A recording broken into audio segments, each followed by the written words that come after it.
Hey Thomas. Hi. Can you give us your thoughts on the game tomorrow and what your approach to it will be? Maybe who's going to get more minutes, who needs a bit of a break, and what you want to get out of the game. Good. No one needs a break. Everyone is available. That's the very good news. No one was injured after the first. No complaints after the first match. 1 day for recovery, 2 good training sessions yesterday and today, and ready to give it a push tomorrow. Push means more than 45 minutes. Players will play 60, maybe some 70. Decision is not made yet. I will do this. We will make this decision in the afternoon. But that's the plan. We have then the chance to load the players 1 day later in a match behind closed doors in our training facility, and then pre-camp is finished and we start our adventure 2 days later in Kansas. But like I said, we expect a push tomorrow, physical and from intensity and also from style of play, from ball speed and everything. Wanna take the next step, and we feel ready for it. More than any other player in the squad, it feels to me like you've kind of tried especially hard to accommodate John Stones. I mean, we saw you take him out to Barcelona last summer when he wasn't playing, just because you wanted to spend some time with him, get him around the group. What does he offer that others don't? And I wondered if it's maybe a positive that he hasn't played as much football as some of the other guys in the team. Maybe he's a bit fresher going into this tournament. Well, he feels very, very good. He feels totally competitive. He hasn't played a lot of minutes, not as many as we would have liked ideally, but he was available. I think that's a big difference. So he was not injured a lot through the season. He was available. He has trust in his body, and most importantly, now he did ever so good for us when he was in camp. He offers us a lot. I think like he is as a football player on the highest level, defender of highest quality, can step into midfield. He's confident in build-up. He can switch between different formations fluidly. He's a proven winner. Won so many titles. He knows what it takes, and on top of it, he's a very nice personality, and totally accepted, nice person, friendly, humble, and top personality. So that's the full package. I'm very happy that he arrived in a calm set of mind. Very happy to be in camp, ready to go, and the best news is he's training every training session. He played the 45 minutes and is ready to go. I think he's on high level. Carrie.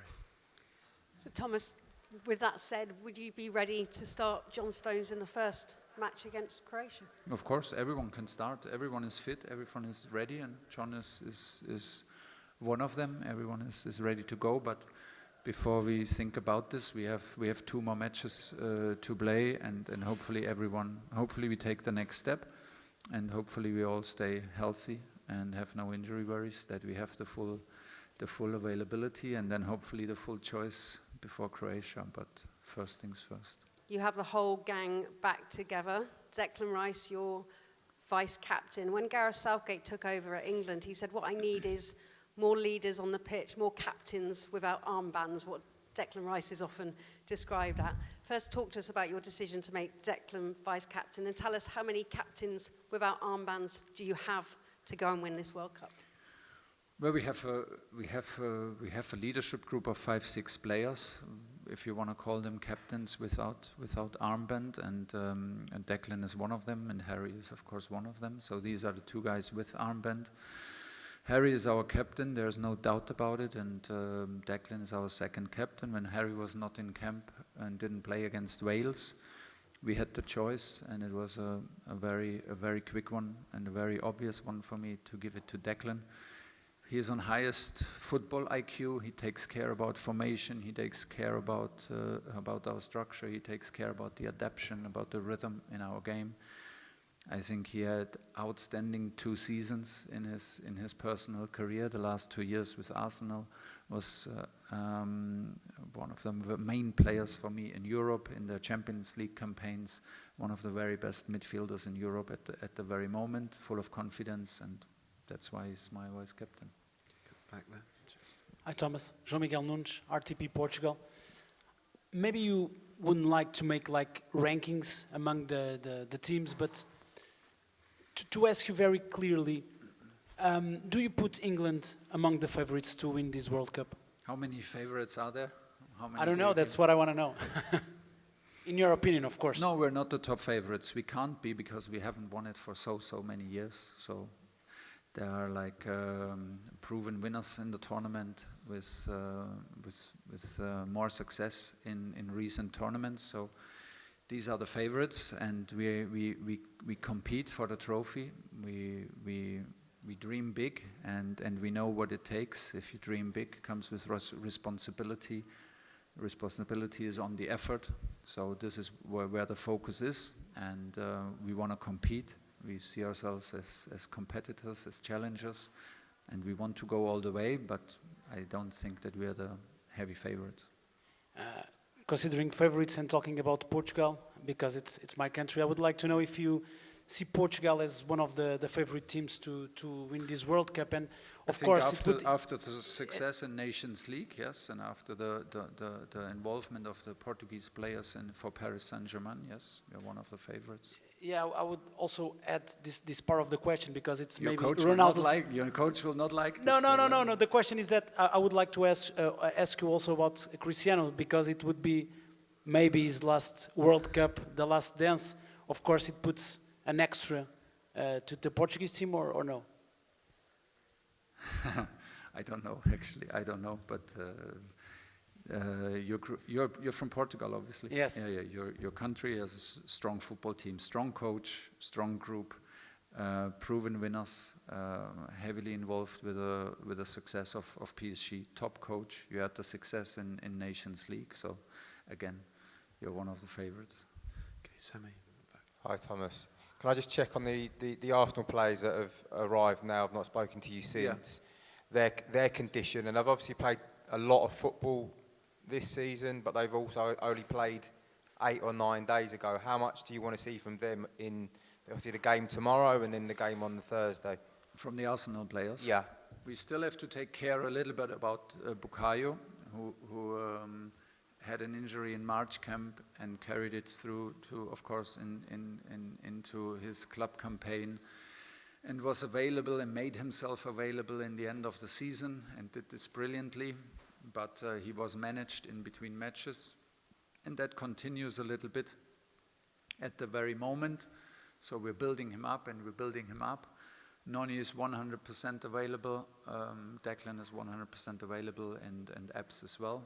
So we need to take we're just coming from training basically. Everyone was involved in training, including Bukayo. Everyone made himself available, so we have full choice, and we need to take the decisions now in the afternoon who actually starts and how many minutes we will give to the players. But they came in very good spirit, and they came in very good shape. I feel them proud. I feel them confident. They know what they did. They know what it took them to win the title in England, to have this little period where suddenly it was in doubt, and they overcame it and managed to win the title. It meant a lot to them, and I think they have a clear understanding that they went toe-to-toe with the best team in the world at the moment, with Paris, and they had them, and they just lost in a penalty shootout. So they came in best spirits, and I'm happy for that.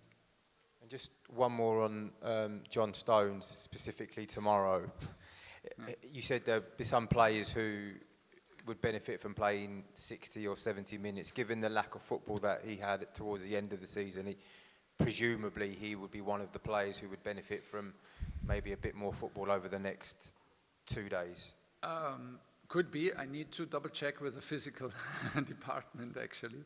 There can always be a little bit of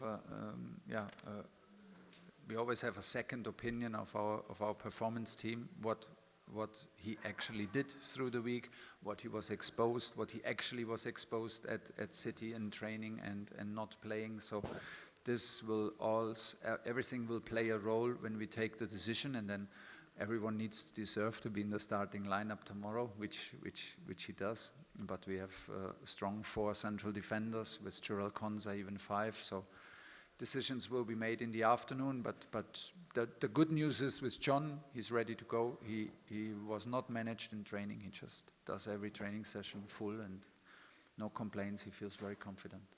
Gentleman over there. Hello, Coach. Good afternoon. Fernando Petrocelli from AS Spain. Do you think Yes, Nico... you are the favorites also. Do you think... No. I'm not going to ask about Spain. Do you think Nico O'Reilly has the skills or talent to become one of the best left backs in the future? And the second one, Messi is also playing his last dance. Are you impressed that Messi at his 38, 39 still has this quality or this level? What are your thoughts about Messi's final World Cup? You don't need my thoughts about Messi and about Ronaldo, guys. They are the goats. So they are here, and they are the teams to beat. Of course, Argentina, Portugal, Spain. So there you have 3 already. There's no doubt, and there's no doubt about the first question. Nico will become a top player. It's just amazing. His rise in such short time to be so influential and to create almost a completely new role of a left back. He might, I mean, even if he plays left back, he spends most of his time on a left 10 or like in a number 9, arrives in number 9 positions to score decisive goals for his club. And for us, he starts scoring in training, so hopefully we can use his skills. He's very humble, he's hardworking, he has the body, he has the skill set, he has the talent, he has the mindset. That's why we took him. It's amazing to work with him, and he will have a top career. Not even sure it will be a left back, because he can play as a left 8 and a central midfielder, but yeah, he's a top player. Thomas, you gave a very stirring talk to the players, the second star. Was that from the head or from the heart? About which one are you talking about? Just when I'm shocked that these things are out there. You know that, right? Well, there's a video. So, I know. I'm shocked that it's out there. But. Okay, but I mean, it was very. The reaction was very positive. A lot of the fans saying we're actually completely bought into you now. But when you were talking to them, was that from the head or the heart? How much of it was prepared? Which one was it?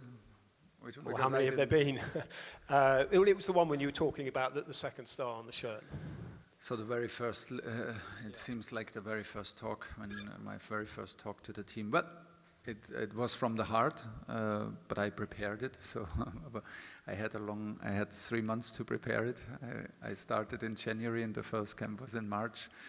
Well, it's just the first speech. I think, not sure if the players remember it, and if they remember it, hopefully they just remember the feeling that it.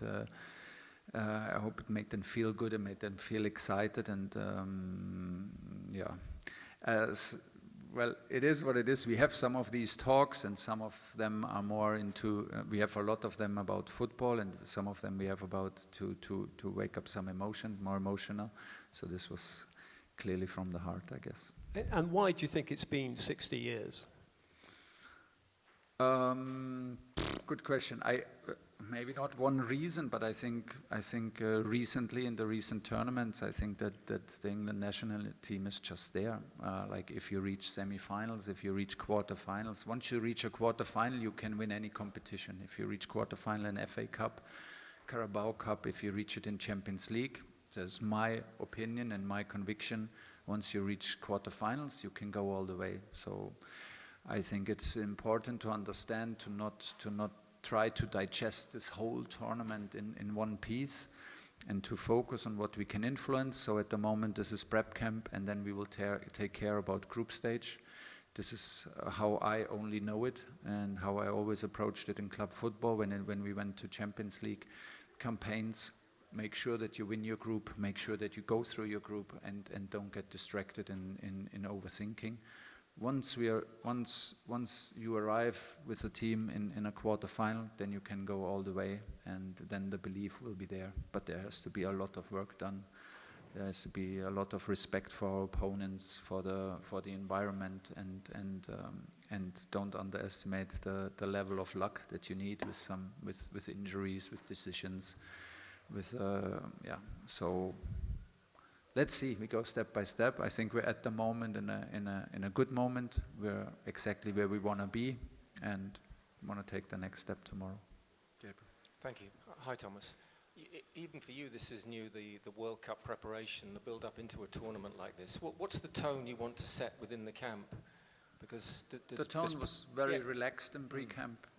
We had days, we had afternoons off for the players where they could reconnect by themselves, where they could go out, have dinner, see friends, see their families. We had an evening yesterday where family and friends were invited into our hotel. We had a lovely barbecue yesterday evening in an amazing facility and amazing energy around in camp. So that was exactly what we had in mind. It should be relaxed. The focus will come by itself. The tension will just rise by itself, and it will rise when we change our location to Kansas, and then we have 4 days to prepare our first match, and then naturally we will go into the tunnel. And then it will be match by match by match. So the tone was very relaxed. It was about reconnection on a social level, but also reconnection with our football principles, because a lot of our players have played last time for us in November, because they missed March camp. So it's quite a long time to reconnect with our football, and this is what we did. But the atmosphere was relaxed. The atmosphere was like it should be. And I think it's important. Yeah, so you've been conscious, because you've had a long build-up into the first game, that you don't want a sort of nervous tension to begin too soon. Yeah, I think we didn't want that. We didn't want to have the focus and the tunnel vision too early, because we came into the country early. But our tournament starts very late, and I think with the kickoff of the tournament on Thursday, and then with the matches every evening, the feeling just comes naturally, and it does not need to be built artificially too early. So like I said, it felt like more like a mix of pre-season, and players, holiday spare time. So it was a good mix. We were very demanding in the first part of the days. And the players had free time, downtime, and permission to do nothing and to relax and to get together in the afternoons and evenings. And that's why we feel in good spirits at the moment. Okay, 2 to finish. James, then Brazilian TV. Hi, Thomas. When you said earlier England aren't among the favourites because we haven't won it for so long, just the fact that they've got to the last 2 Euros finals, is that not a sign that they're getting closer, or is that not relevant to this tournament? It's absolutely relevant. Like I said, I think if you go to finals in the Euros, if you go to semi-finals, quarter-finals in the World Cup, then you're there. And then you can win it, and it just takes maybe a bit of luck or whatever. I strongly believe that we are there, but I also believe that we are not the favorites because of the history. And it's just like if you I don't know, maybe it's the wrong comparison, but if you go now to Wimbledon, you have never won it, or like 60 years ago won it, you're maybe not the favorite. So but you can win it, of course, and we want to win it, but we know what it takes, and it takes also a calm mindset and focus on our steps, not get if we want to reach the top of the mountain, we need to start the journey step by step, and we need to go base camp by base camp. Otherwise, we will just get distracted. So I have belief. We all have belief. We all have a dream, but it comes with responsibility and hard work and commitment and discipline, and sometimes comes with disappointment and setbacks. This is all included, but we're dare to dream, and it's important. And I just want to ask you a general one. I don't know how much you're aware of this, but Africa's top referee's not been allowed into the country. Yeah. And it's brought up a lot of the politics around this tournament in general. Obviously, there's been talk about the political climate, border security, ticket prices, all this stuff. I mean, are you able to separate the politics from the football? Yeah, and I'm very grateful for the FA that they let me separate it and they let me be the head coach and talk about football and just talk about football. Otherwise, we have no chance to go all the way if that's not the case. Why? Sorry? Why? Not because we need to be focused. We need to be focused. It's hard enough. The tournament is hard enough if we focus on football. If we're gonna be distracted and I give also too many opinions without having the full knowledge about the situation. It does in general not help. Last one. Yeah. Thomas, TNT Sports Brazil. Ah, What excellent. what we about- have all of you. Yeah. What about Favorite. All right. All right. What about Neymar? No, I'm joking. But throughout your career, you have been coach some superstars, Neymar as well, Mbappe, those kind of players. And we look at the season and the whole career of Harry Kane, and of course he is a superstar, but I have the sensation that he is a different kind of superstar. I don't know if you have the same feeling, and why is that? He is a superstar, for sure, and he's getting better and better. I love, by the way, all my Brazilian players that I had the chance to work with, all of them. They were very, very special for me, and they still are. There were quite a few very, very good ones and amazing personalities always. Harry is as well. He's a fantastic leader. I think he's in I used the word before, but he's in a sweet spot of his career. Quite late, but he is. He's just lean, he's sharp, he's fully focused, he's in top shape. I think the last 2 seasons, the success he had and the influence he had with Bayern Munich, the intensity they played at Bayern, just helped him to reach this level of his personal potential.